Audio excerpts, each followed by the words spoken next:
Buenísimas, buenísimas, recontra buenísimas y soleadas mañanitas. Me encanta estar aquí, me encanta estar aquí. Mi Cristo interior, salud y bendice a tu Cristo interior. Tú que vas a conectarte esta tarde, esta noche, mañana, cualquier día, y también el de aquellos que queriendo conectarse no pueden. Hoy es lunes 29 de martes 30, martes 30 de junio, se acabó junio. Estamos en ya mitad del año. Programa es el número 1033. Que el Espíritu de Sabiduría descienda sobre nosotros todos y nos ilumine. A mí para decir lo que debo decir, a ustedes para comprenderlo. Gracias por sus correos, gracias por lo que en ellos escriben, gracias por sus manifestaciones y buenos deseos de salud, bienestar y salud para conmigo. Gracias, gracias, gracias.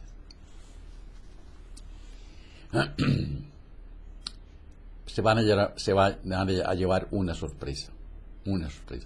Primero que todo, ayer hubo problemas con la internet, hubo problemas enormes. Bueno, yo no sé qué tan grandes, pero para mí me perjudicaron enormemente.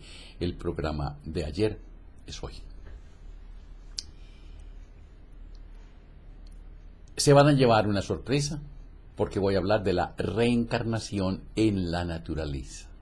La naturaleza incluye todos los minerales, las plantas, los árboles, los animales. Todas las formas de vida son el resultado de una continuada serie de transformaciones, verdaderas reencarnaciones de la que llamamos nosotros materia. Pues materiales son para nosotros las más tensas o bajas formas de espíritu, organizadas de manera que son visibles para los ojos del cuerpo físicos. Los animales de todas las clases, pájaros, peces, reptiles, cuadrúpedos, reencarnan también. Negar que tenga espíritu una cualquiera de las formas organizadas es negarlo a todas las demás formas, el hombre inclusive. El mismo animal reaparece en una serie de nacimientos, dando a su espíritu cada uno de estos nacimientos una forma nueva de vida. Cada una de estas nuevas formas es un visible progreso con relación a la anterior, mientras el animal se halla en estado rústico o salvaje. Y el progreso, la marcha hacia la perfección, pasando siempre de una forma baja y densa a una organización más perfecta, no se cierra precisamente en el hombre. En las edades prehistóricas vivieron en este mundo monstruosos y rudos animales, pájaros, reptiles y peces, cuyos fósiles son pruebas evidentes.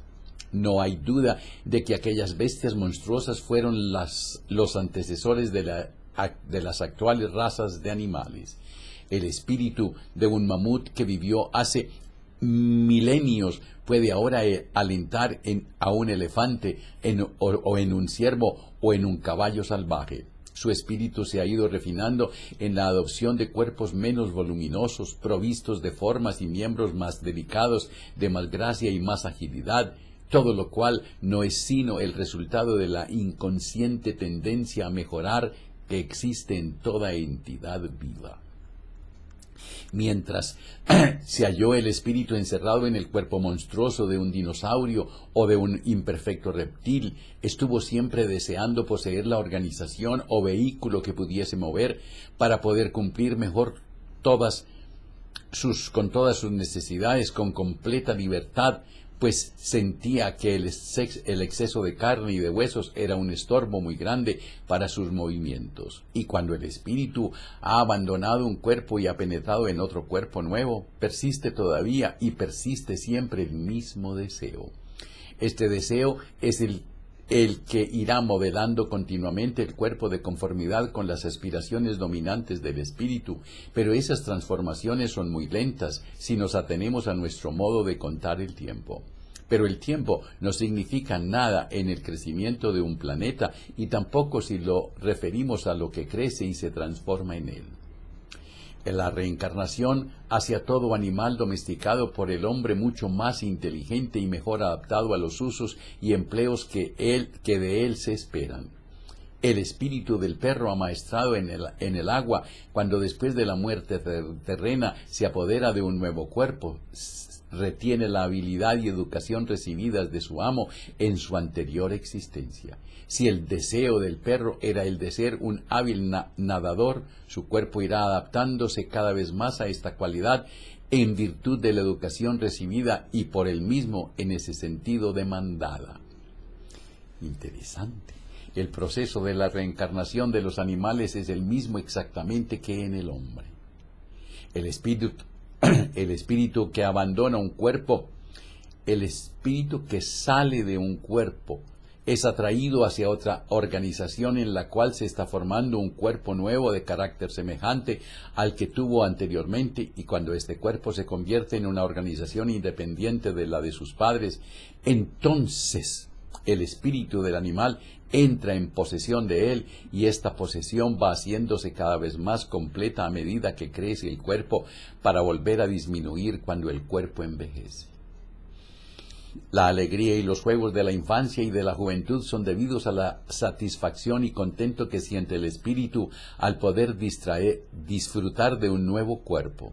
Del mismo modo que nos sentimos mucho mejor y más alegres cuando llevamos un traje nuevo que si vamos cubiertos de andrajos. El vestido viejo llega a tener como infiltrados en su materia una parte de nuestros viejos pensamientos o ideas, pues ya sabemos que el pensamiento es una sustancia que se adhiere a nosotros y que atraviesa todo lo que tiene más cerca, de manera que nuestras ropas están más o menos llenas de la sustancia emitida por nosotros en los estados mentales depresivos o de tristeza y descorazonamiento experimentados mientras los hemos llevado.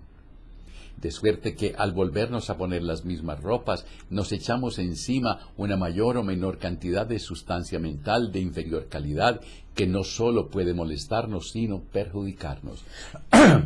Por eso es recomendable cambiarse de ropa antes de abrazar a los niños si se viene, por ejemplo, de un hospital, si se regresa de un lugar de parranda.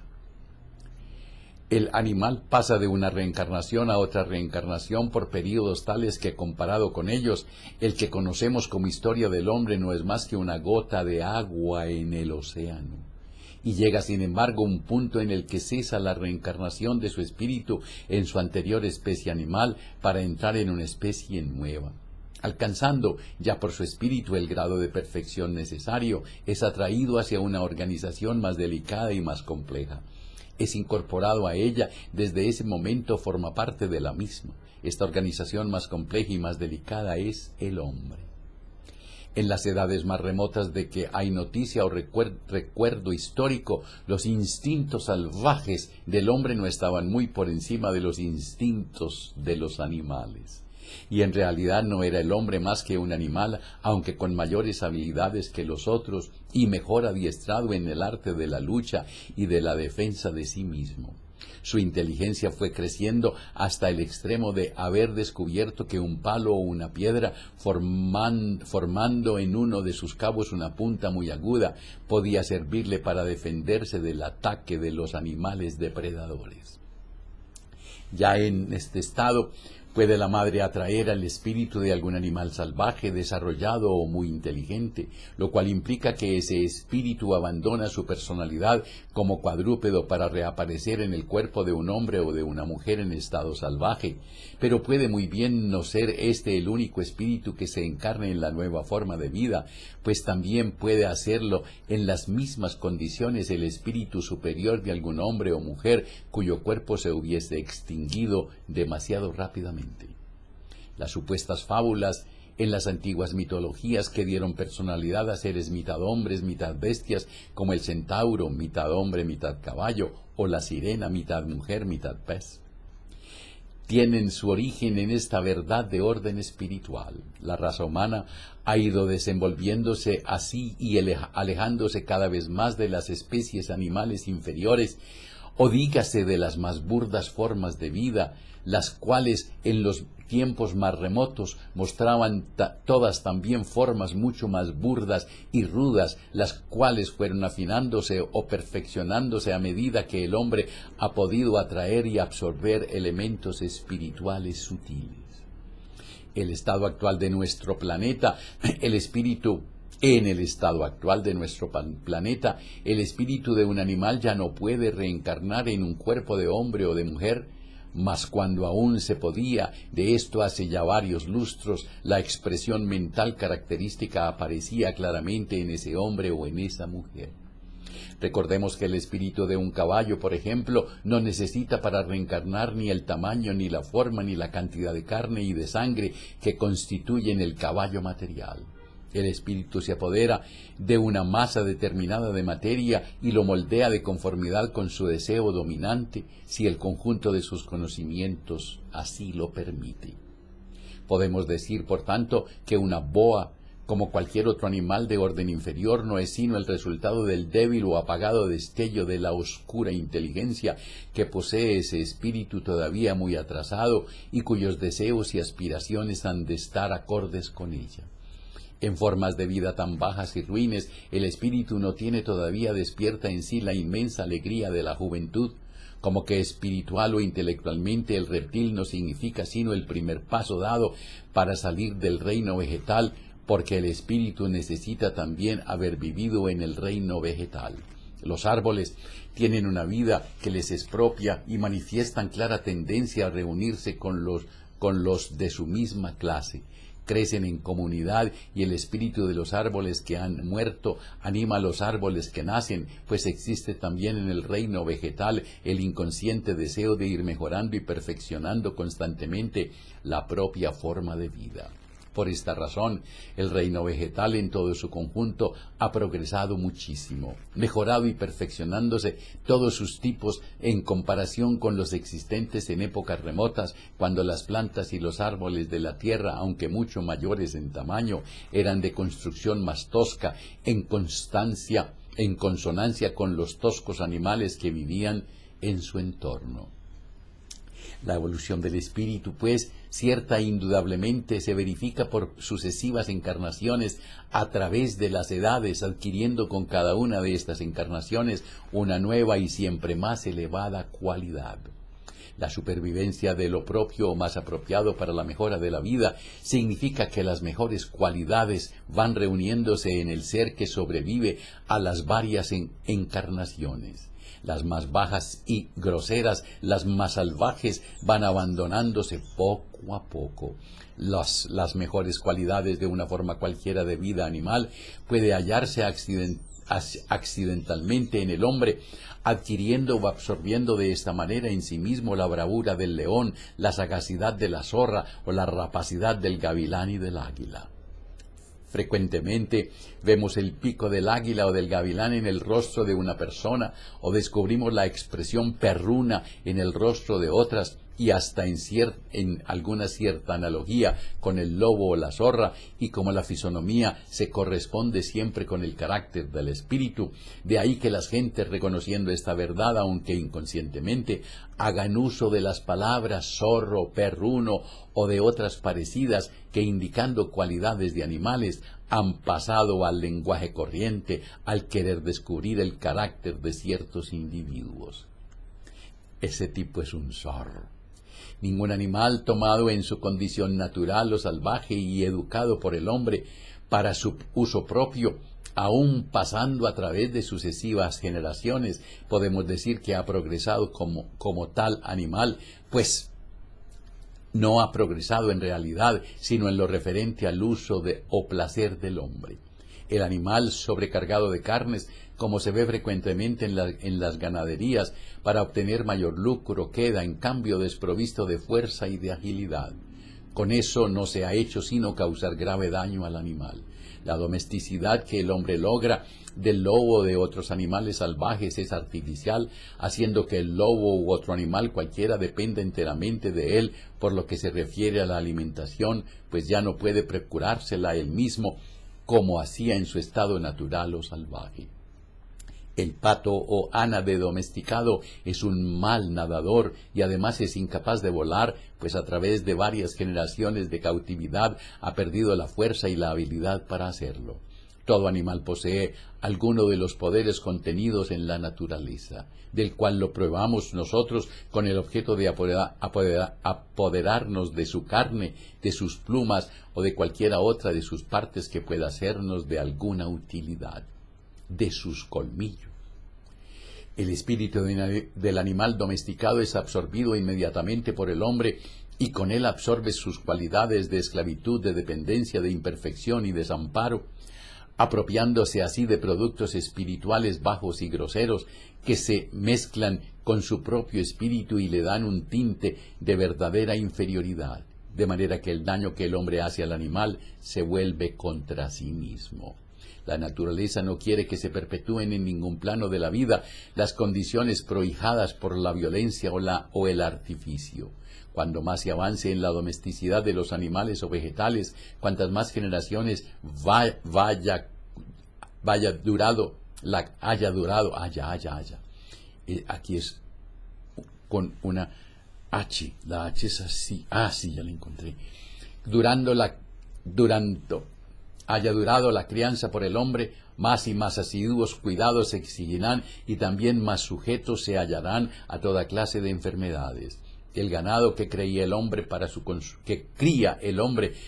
consumo necesita vivir en establos bien acondicionados y calientes y requiere una alimentación mucho mejor y más cara que los animales de la misma clase, pero que llamamos de tipo inferior, es decir, que se hallan más atrasados en su domesticidad. Un potro californiano que está muy cerca todavía del estado salvaje hallará alimento bastante y se portará bien y trabajará duro allí mismo donde un caballo doméstico se moriría de hambre. De todas maneras, existe un punto que la cría doméstica o artificial no puede traspasar. El animal tipo, de este modo domesticado, va siendo cada vez más y más delicado y exige cada vez cuidados mayores. Si un día cesan estos cuidados y el animal logra sobrevivir a ellos, en muy pocas generaciones volverá a su tipo primitivo y original, según puede verse en el conejo, el cual, si queda abandonado a sí mismo, en 3 o 4 generaciones se revestirá otra vez con su pelaje oscuro, que es el color de su especie en estado salvaje, y cuando se haya vuelto gris o pardo será ciertamente mucho más fuerte que cuando era blanco o mezclado. La naturaleza, después de todo, conoce mucho mejor lo que puede hacer de sí misma. El hombre no puede ni podrá nunca realizar verdaderos progresos en lo que es natural. Abandonemos el espíritu a su propio impulso, abandonemos el espíritu a su propia dirección, y él hará bien y en su verdadero punto todas las cosas. Cuando el hombre quiere corregir a la naturaleza, la estropea. Todo grano, todo fruto, todo vegetal que el hombre cultiva en sus huertos y en sus campos no son sino tipos naturales que han capturado y esclavizado, criándolos en condiciones de violencia, por lo que dependen en un todo de los cuidados del hombre. Si cesan un día estos cuidados, ninguna de estas plantas puede sustentarse a sí misma, como lo hicieron en el estado silvestre y como lo hacían los ascendientes de nuestras actuales especies de papas, de manzanas, de cerezas o de cualquier otra clase de vegetales en su estado natural.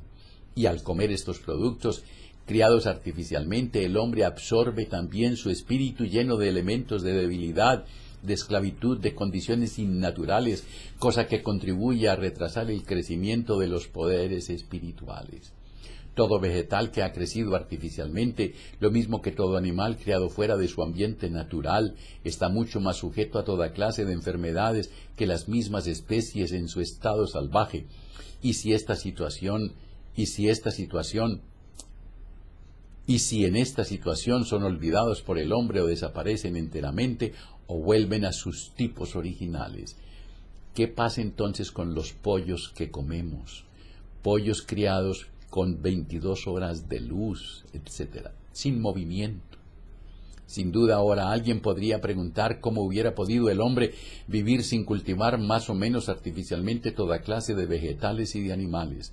Pues la respuesta que yo le doy es que el hombre no es un cuerpo, sino un espíritu que hace uso de ese cuerpo, que de crecer naturalmente hubiera hallado sin duda otros y mucho mejores medios de alimentar y fortalecer el cuerpo de los que ha usado hasta ahora, que un más elevado grado de poder espiritual hubiera sabido reunir y condensar, tomándola de los elementos naturales, alguna sustancia apropiada para la alimentación del cuerpo, o tan solo el desabor de la sustancia deseada.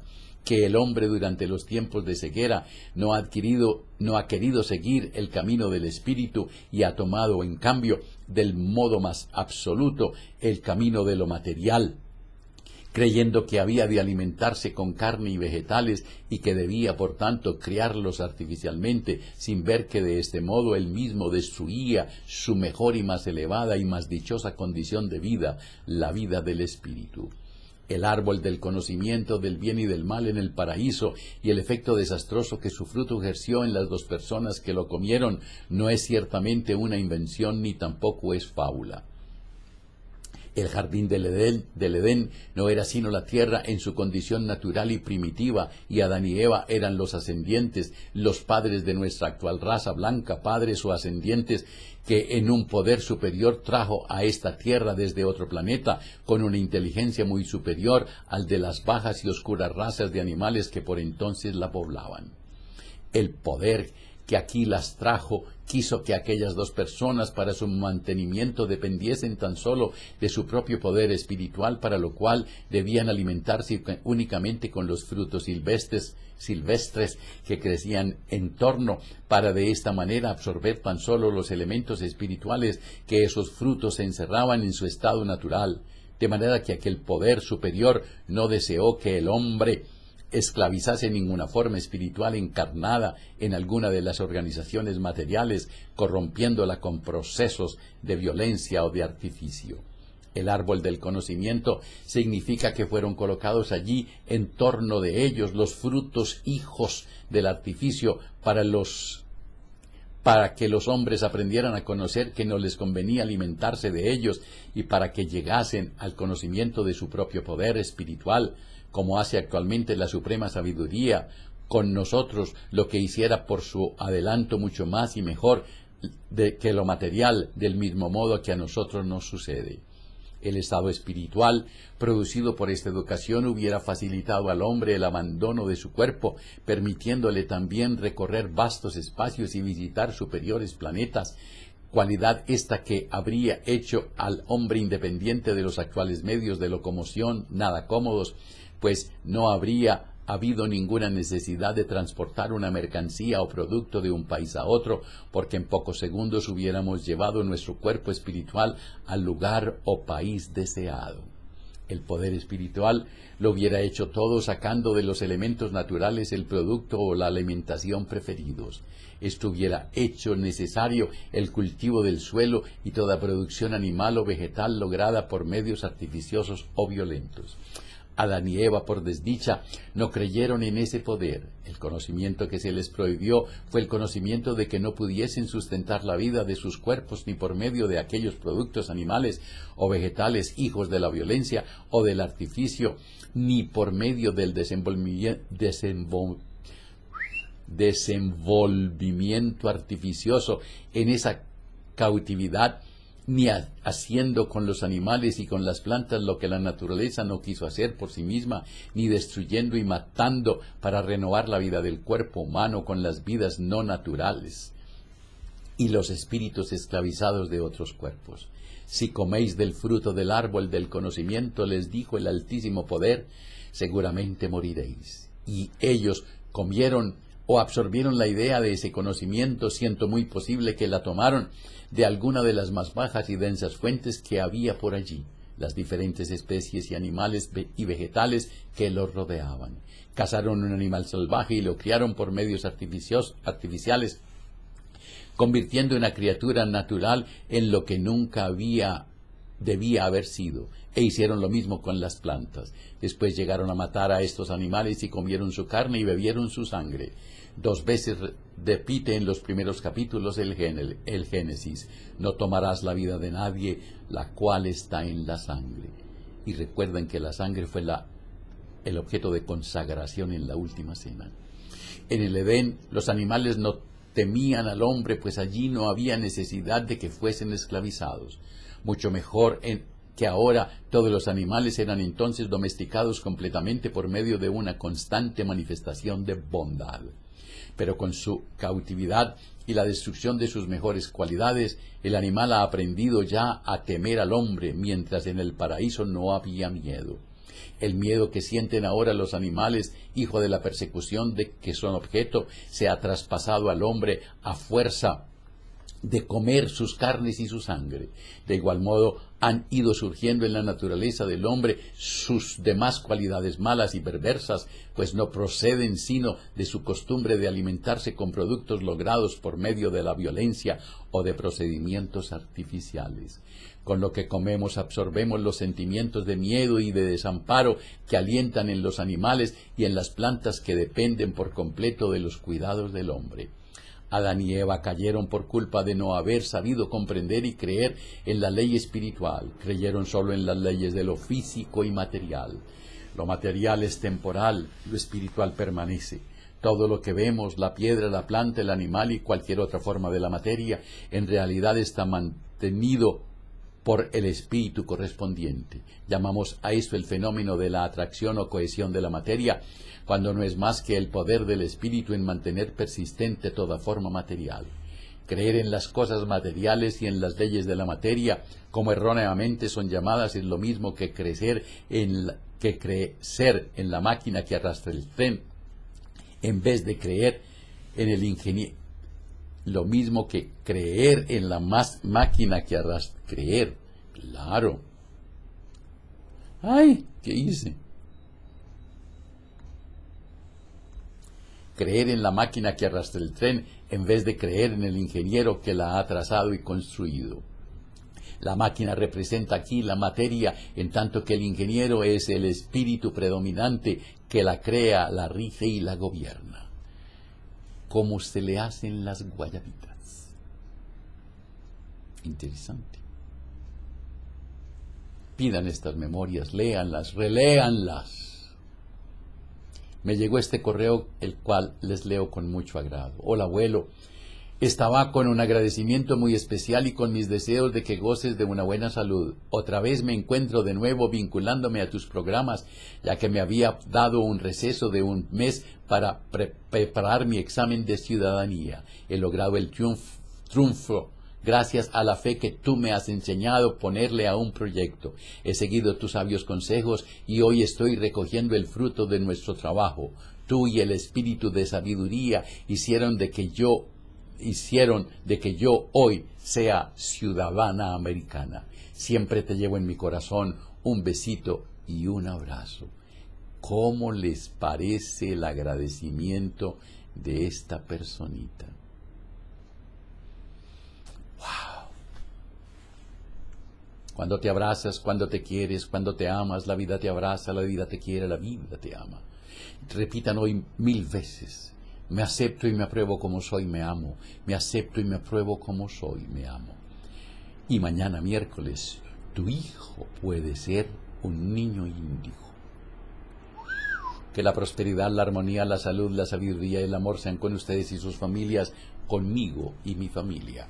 Si hoy tienes un momento de tristeza, de abulia, de rabia, de celos, invoca al espíritu de sabiduría, pídele que descienda sobre ti y cuéntale. Y si en tu relato encuentras que alguien que tienes una diferencia con un semejante, perdónalo, ámalo, agradece y olvida. Y si es contigo, perdónate, ámate, agradece y duérmete.